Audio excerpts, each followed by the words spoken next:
despite the rising death toll, TravelPulse founder Mark Murphy telling After the Bell nearly 2 weeks ago he would still travel to the Dominican Republic. Here he was.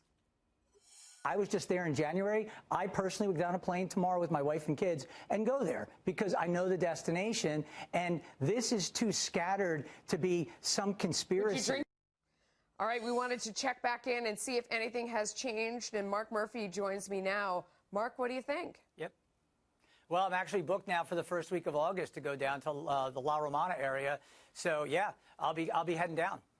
I think it's still fine. I think the guy in Santo Domingo, again, completely unrelated to a resort in Punta Cana and La Romana, et cetera. These are all happening all over the place. And unless, my opinion is, if it wasn't the news coverage, this would not be a story in terms of the people having a loved one die at the age of 56 while he's down there. And a gentleman owns a condo there. He goes down there a lot. It's not something where he's just there at a hotel on vacation. What about the couple? That's the one. How do you have two people die together? Yeah. That's the one when we spoke last week. That's exactly what I said. That's the only one that raises questions, but we don't know until we get the toxicology. Did they take something that was laced with fentanyl, let's say, in a drug? We have no idea. And so right now it's all conjecture. Because the FBI and CDC are there on the ground, to me, that is the key. Let them come out and tell us what's actually happening. And you wouldn't just wait until they're done. I mean, you wouldn't just stay away from the island. There are plenty of places to go. Wait until the FBI and the CDC have their findings and then go.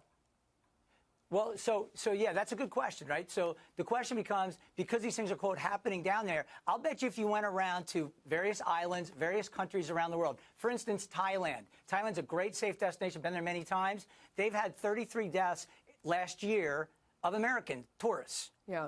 Okay? But we're not talking about Thailand, are we? We're talking about the Dominican Republic because it has caught fire because of these things happening in rapid succession. Okay. But now you have people that had somebody die 2 years ago, 3 years ago, saying, I think it's suspicious. That's stretching it a little bit, in my opinion. Okay, so what advice would you give then to the local government or the hotels to wrap their arms around this? Because even if it isn't fair, no matter how, it still is, it's a huge story. People are talking about it. I mean, I was walking around in North Carolina this week, and there were people in the streets talking about why would anyone go there right now. They were having conversations among themselves. So clearly, at the very least, they have managed the PR of this very poorly. What would you tell them? So if I was them and I was advising them, I would say, sit back, defer to the CDC, defer to the FBI, defer to the State Department that has not changed their level of warning. The State Department still says it's a level 2, which is no different than any neighborhood. I'm sitting in Charleston, South Carolina right now, and there are neighborhoods here that would be considered level 2. So at the end of the day, you have to look at it and say, what is the threat? And that's what they've been doing is not, and well, that's not working. They're saying nothing to see here. What about the Hard Rock taking proactive I like what the Hard Rock's... Yeah. Yes, I like what I was going to mention that. I like what the Hard Rock's doing because they're basically taking the suspicion out, which is the minibar idea that somehow that's killing people, even though this guy's in a different hotel in the middle of Santo Domingo, for instance.